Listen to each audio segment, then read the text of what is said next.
Bienvenidos a este vídeo. Vamos a ver cómo aumentar la memoria virtual en Windows 11, algo que nos sirve sobre todo en equipos lentos para poder trabajar con muchas aplicaciones en segundo plano cuando tenemos poca memoria RAM.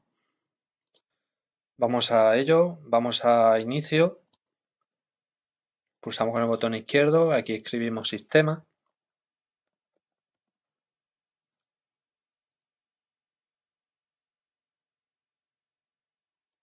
clic en sistema, nos lleva a esta página, a esta configuración.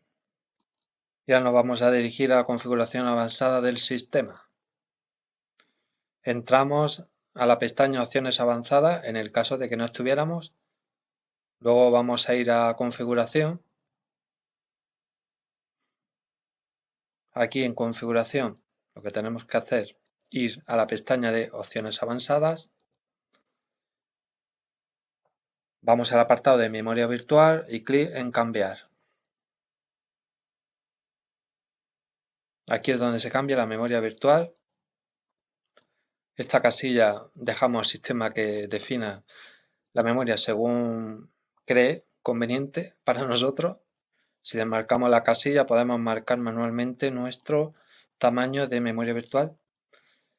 Se suele recomendar en tamaño inicial nuestra memoria RAM multiplicada por 1,5. En mi caso, como tengo 8 por 1,5 serían 12.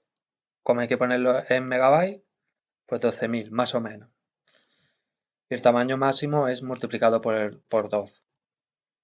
También hay mucha gente que dice que es muy bueno poner en los dos la misma cantidad, en inicial y en el máximo, porque así no tiene que desfragmentar tanto el disco duro. Bueno, eso es algo más avanzado que no quería yo meterme. Así que seguimos en tamaño administrado por el sistema, pues lo que dice el sistema lo administra para este disco duro, el C, en este caso. Y luego tenemos sin archivo de paginación, es sin memoria virtual más o menos, que es lo más adecuado para equipos lentos en los cuales no se trabaje con aplicaciones simultáneas. Si no solemos tener muchas aplicaciones abiertas, solo una o dos, pues quizás sin archivo de paginación el dispositivo pueda ir mejor. Lo voy a dejar así. Lo siguiente sería darle a aceptar, aceptar, aceptar. Y bueno, pues eso va a ser todo. Espero que os haya gustado, no haberme liado mucho explicando.